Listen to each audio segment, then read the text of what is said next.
तभी प्राची ने प्रथम से कहा, रुचि कहाँ है? तो प्रथम ने कहा, रुद्र के पास किसी का कॉल आया था। उसने कहा है कि किसी ने रुचि को उसके कॉलेज से किडनैप कर लिया है, इसलिए वो कॉलेज जा रहा था और रास्ते में ही किसी ने उसे गोली मार दी। तभी बात के साथ आई रुचि ने भी प्रथम की बात सुन ली थी। जब उसे पता चला कि रुद्र को किसी ने गोली मार दी है तो वो बुरी तरह से घबरा जाती है और वहीं बेहोश हो जाती है। बात ने रुचि को संभाल लिया था।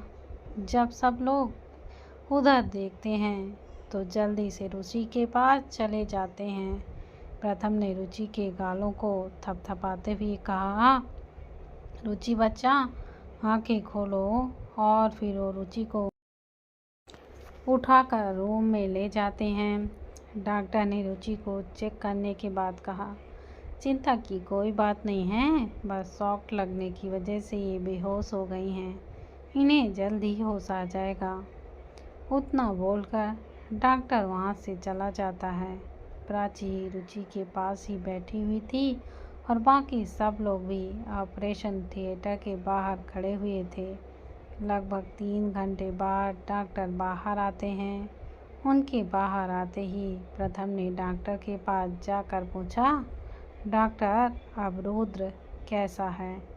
वो ठीक तो हो जाएगा ना? तब डॉक्टर ने प्रथम से कहा, देखिए मिस्टर अग्निहोत्री, हमने अपना काम कर दिया है, उनका ऑपरेशन सक्सेसफुल रहा है, अब बस उनके होश में आने का इंतज़ार है। अगर उन्हें कल तक होश नहीं आता तो हो सकता है कि वो कोमा में चले जाएं।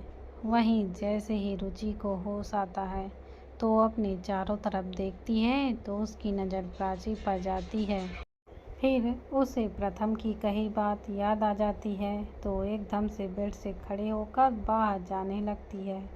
तो प्राची ने रुचि को पकड़ते हुए कहा, रुचि क्या हुआ? कहाँ जा रही है? तेरी तबीयत ठीक नहीं है?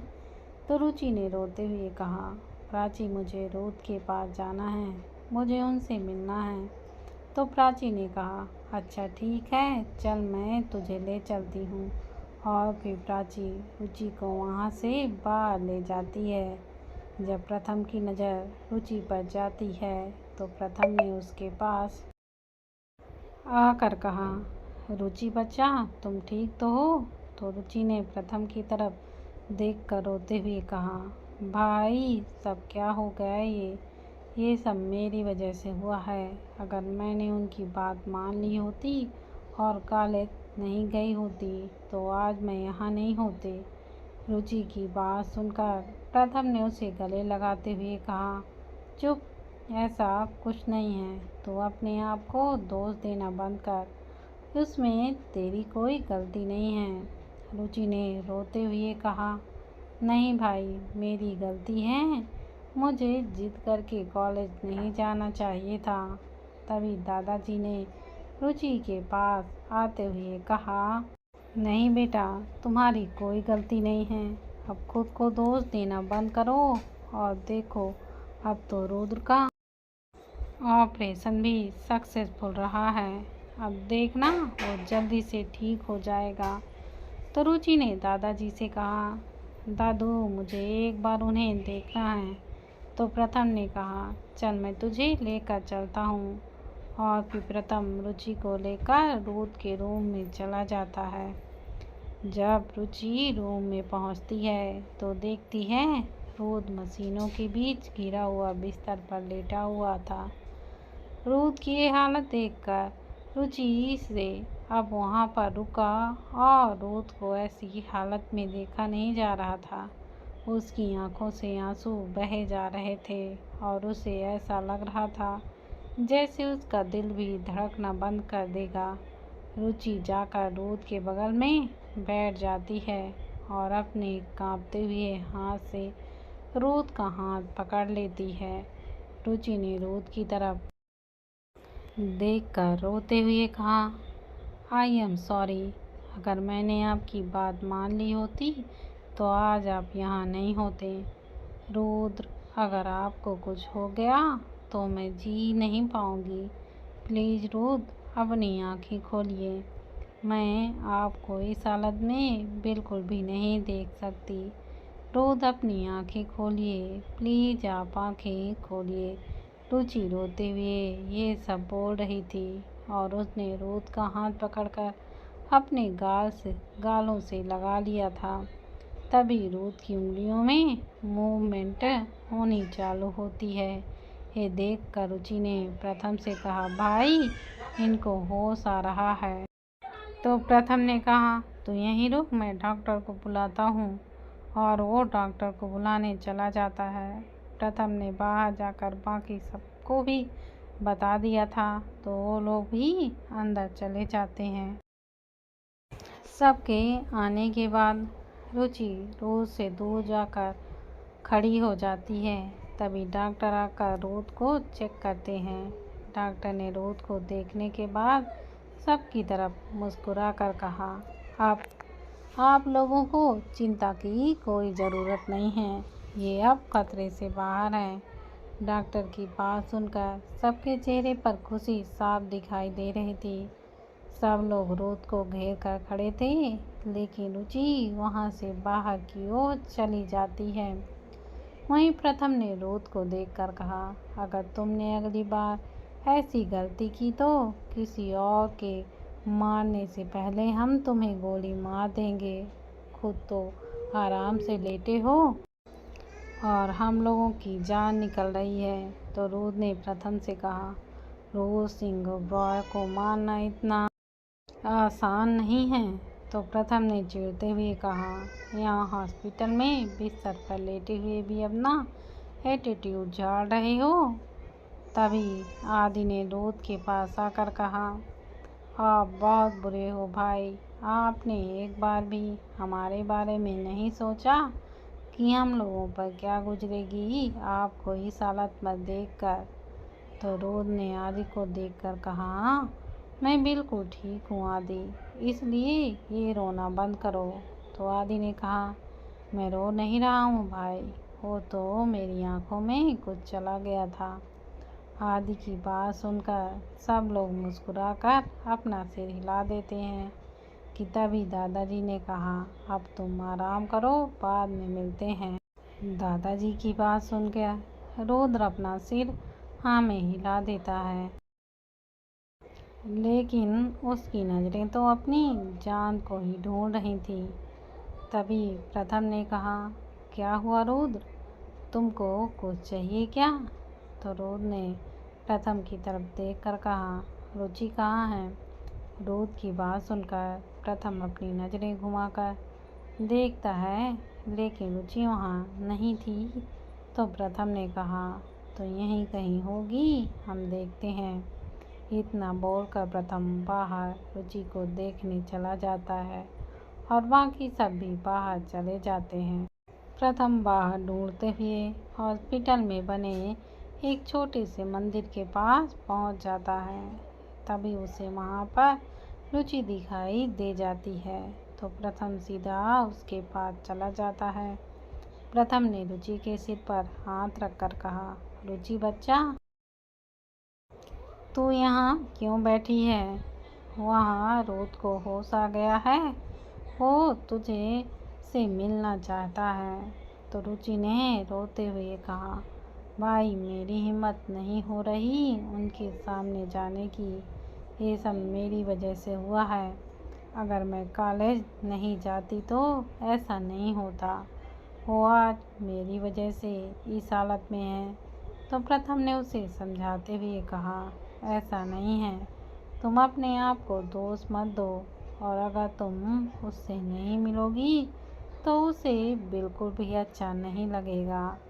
तुम एक बार जो जाकर रोज से मिल लो। तो रुचि ने कहा, भाई, मैं थोड़ी देर बाद वहाँ पर चली जाऊँगी।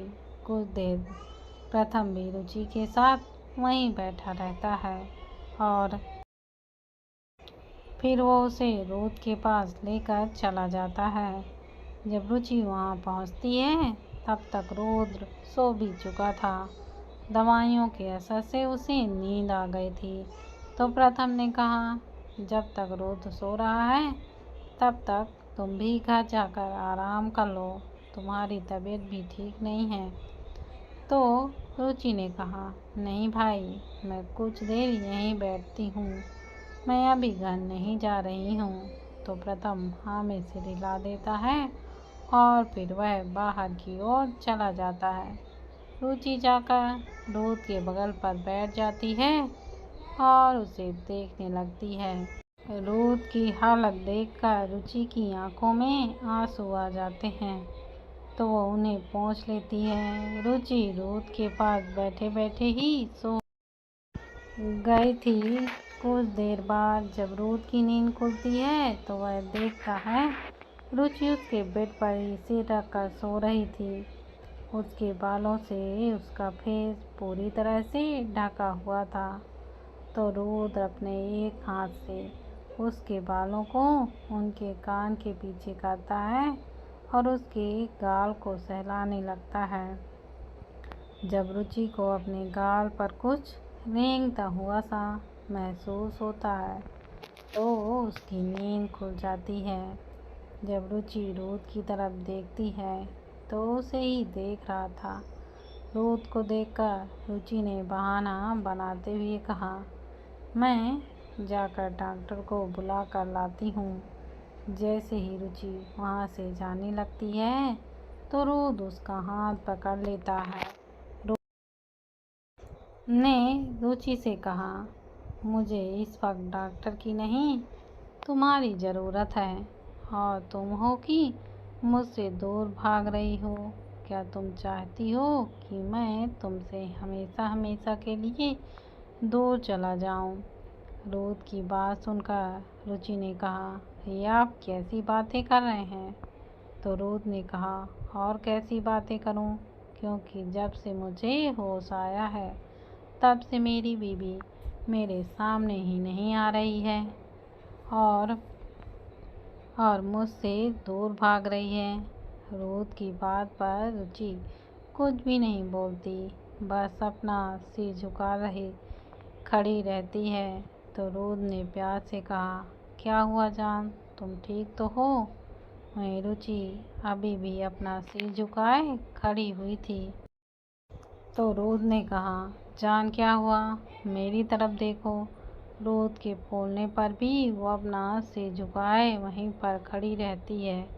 तो रुद्र ने थोड़ी कड़क आवाज़ में कहा, मैंने कहा ना रुचि, मेरी ओर देखो। रुद्र के ऐसा बोलने पर रुचि अपना सिर उठाकर रुद्र की ओर देखने लग जाती है, तो उसकी आंखों में आंसू थे। तो रुद्र ने उसे अपने पास बुलाते हुए कहा, यहाँ मेरे पास आओ।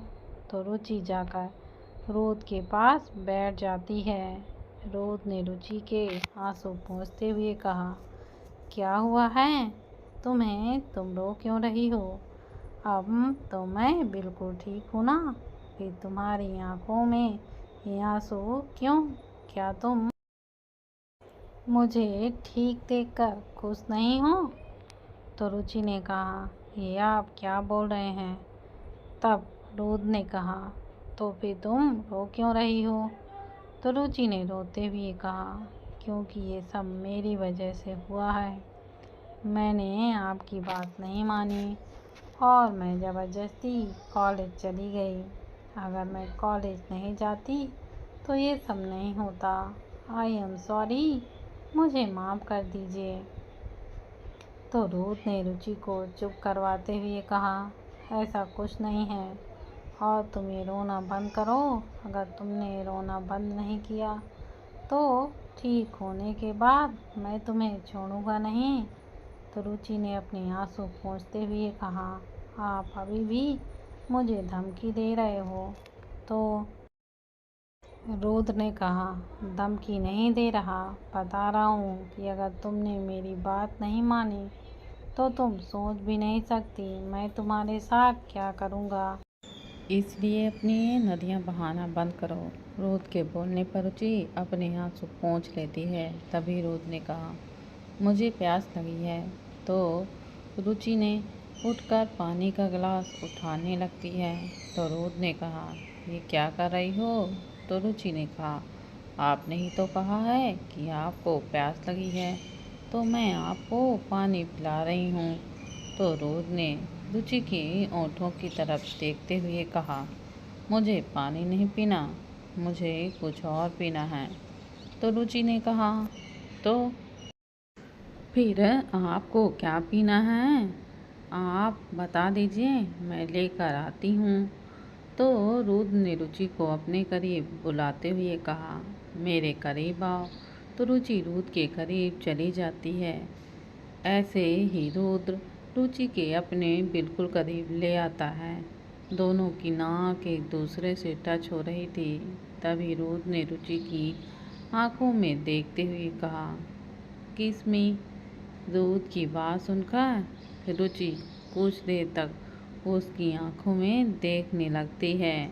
फिर वो आगे बढ़कर धीरे से अपने होठों को रुद्र के होठों पर रख देती है। फिर वो आगे बढ़कर धीरे से अपने होठों को रुद्र के होठों पर रख देती है और उसके होठों को छूकर हट जाती है। तो रुद्र ने कहा, मैंने किस करने को कहा था, होठों को छूने के लिए नहीं। नहीं तो मुझे अच्छे से किस करो। तो रुचि ने कहा, मुझे ऐसे ही किस करना आता है, और आप अब रोमांस मत खेलिए, चुपचाप आराम कीजिए, वरना आपको चोट लग जाएगी। तब रुद्र ने कहा, मैं तो आराम ही कर रहा हूँ, तुम्हारा मेरे करीब होना ही मुझे सुकून देता है। रुचि ने रुद्र की बगल से उठते हुए कहा, बस बस, अब आप ये डायलॉग मारना बंद कीजिए और चुपचाप सो जाइए। मुझे भी नींद आ रही है, तो मैं भी सोने जा रही हूँ। तो रुद्र ने रुचि का हाथ पकड़कर कहा, प्लीज़ यहीं मेरे साथ लेट जाओ, बेड काफ़ी बड़ा है, हम दोनों यहाँ पर आराम से आ जाएंगे। तो रुचि ने थोड़ा सा नाराज होते हुए कहा, आप पागल हो गए हो क्या? आपको चोट लगी है और आप मुझे अपने साथ यहाँ लेटने के लिए बोल रहे हैं। अगर मैंने सोते हुए आपको हर्ट कर दिया तो? मैं आपको हर्ट करना बिल्कुल भी नहीं चाहती। तब रुद्र ने कहा, हर्ट तो मुझे तुम्हारे दूर जाने से होता है। प्लीज़ रुचि, मुझे तुम्हारे साथ सोना है। तो रुचि ने कहा, ये हॉस्पिटल है। तो रुद्र ने कहा, मुझे कोई फ़र्क नहीं पड़ता हम कहाँ हैं, मुझे तो बस तुम मेरे पास चाहिए। और फिर रुद्र रुचि को धीरे से अपनी तरफ खींच लेता है। तो रुचि जाकर सीधा रुद्र के बगल में खड़ी हो जाती है। तो रुद्र थोड़ा खिसक कर रुचि के लिए बेड पर जगह बनाता है।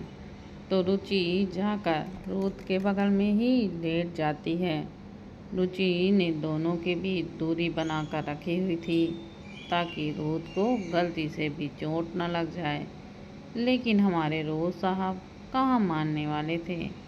उन्हें तो इस हालत में भी आशिकी जूझ रही थी। रुद्र ने रुचि को अपने करीब कर रखा था। उन दोनों को लेटे कुछ ही देर हुई थी कि रुचि को नींद आ जाती है और वह फिर सो जाती है। रुद्र तो बस रुचि को देखने लगता है कि तभी एक नर्स रुद्र के रूम में आती है। जब उसकी नज़र रुचि और रुद्र पर पड़ती है तो रुद्र को कुछ बोलने वाली होती है, लेकिन रुद्र उसे आंखें दिखाकर चुप करा देता है। तो वो नर्स बिन कुछ बोले चुपचाप अपना काम करके वहाँ से चली जाती है। कुछ देर बाद डॉक्टर के साथ प्रथम और आदि भी अंदर आ जाते हैं। जब वो लोग रुद्र और रुचि को ऐसे देखते हैं तो डॉक्टर ने कहा, मिस्टर ओबरॉय, ये क्या हरकत है? डॉक्टर की आवाज़ सुनकर रुद्र डॉक्टर की तरफ घूर कर देखता है। वहीं रुचि की नींद भी खुल जाती है। तो रुचि अपने सामने डॉक्टर आदि प्रथम को देखकर एकदम से हड़बड़ा जाती है और जाकर एक तरफ खड़ी हो जाती है। रुचि अपना सिर झुकाए हुए खड़ी थी। तभी डॉक्टर ने रूस से कहा, मिस्टर ओबरॉय, आपका आज इतना बड़ा ऑपरेशन हुआ है और आप ऐसी हरकतें कर रहे हैं। आपके घाव अभी तक भरे नहीं हैं। फिर डॉक्टर ने रुचि को देखकर कहा, और मिसेस ओबरॉय, आपको तो समझना चाहिए था। तभी रूथ ने अपनी कोड वॉइस में डॉक्टर से कहा, तुम मेरी बीवी से इस टोन में बात नहीं कर सकते हो, और अगर मुझे यहाँ मेरी बीवी से दूर रखा जाएगा तो मुझे बिल्कुल भी यहाँ नहीं रहना। मुझे आज ही डिस्चार्ज चाहिए। मैं घर जाना चाहता हूँ। तो प्रथम ने रोज से कहा, कैसी बातें कर रहा है तू? अभी अभी तेरा इतना बड़ा ऑपरेशन हुआ है और तू घर जाने की बात कर रहा है। तुझे अभी यहीं ही रहना है, समझा? तो और चुपचाप यहीं रह, वरना अभी तो रुचि को तुझसे किसी ने दूर नहीं किया है। अगर तूने हमारी बात नहीं मानी तो हम उसे तेरे आसपास भी नहीं आने देंगे। तो रूद ने प्रथम को घूरते हुए देखकर कहा, किसी में इतनी ताकत नहीं है कि वो मुझे मेरी जान से दूर कर सके। यहाँ तक मौत भी मुझे उससे दूर नहीं ले जा सकती। इसलिए ये ख्वाब देखना तुम बंद करो। फिर उसने डॉक्टर की तरफ देखकर कहा, और डॉक्टर, आप मेरा चुपचाप इलाज कर रहे हैं तो चुपचाप वही कीजिए, और कुछ करने की ज़रूरत बिल्कुल भी नहीं है, क्योंकि मैं अपना अच्छा बुरा अच्छे से समझता हूँ। रूथ की बात सुनकर डॉक्टर कुछ भी नहीं बोलता, क्योंकि डॉक्टर को अच्छे से पता था कि रुद्र ऐसा ही है। वो किसी की बात बिल्कुल नहीं मानता। उसे जो करना होता है वो वही करता है। फिर डॉक्टर रुद्र को चेक करने के बाद वहाँ से चले जाते हैं। तभी प्रथम ने रुचि की तरफ देखते हुए कहा, रुचि, तुम आदि के साथ घर चले जाओ, मैं यहाँ रुद्र के साथ हूँ। तो रुचि ने मना करते हुए कहा, नहीं भाई, मैं कहीं नहीं जा रही। जब तक ये हॉस्पिटल में है तब तक मैं भी यहीं रहूँगी। प्लीज़ आप मुझे घर जाने के लिए मत बोलिए। मैं इन्हें छोड़कर कहीं नहीं जाऊँगी। प्रथम जानता था कि रुचि ऐसा ही कुछ बोलेगी, इसलिए प्राची से बोलकर उसने रुचि के लिए कपड़े और उसकी ज़रूरत का सामान रखवा दिया था। तो प्रथम ने रुचि को अपने साथ लाया हुआ सामान देते हुए कहा, ठीक है, अगर तुम यहीं रुकना चाहती हो तो ये लो कपड़े, और जाओ, जाकर फ्रेश हो जाओ, फिर खाना खा लेना। सुबह से तुमने कुछ भी नहीं खाया। रुचि प्रथम के यहाँ से सामान लेकर वॉशरूम की ओर चली जाती है। रुचि के जाने के बाद प्रथम ने रुद्र की तरफ देखते हुए कहा, रुद्र, अब बताओ तुम अपनी हरकत के बारे में क्या कहना चाहोगे? तो रुद्र ने कहा, कौन सी हरकत के बारे में? मैंने क्या किया? तो प्रथम ने कहा, अभी जो तुमने थोड़ी देर पहले की। मुझे अच्छे से पता है रुचि ऐसा कुछ नहीं कर सकती।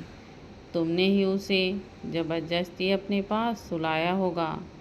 तब रुद्र ने कहा, तुम तो ऐसे भड़क रहे हो जैसे मैंने अपनी बीवी को नहीं, किसी और की बीवी को सुलाया हो।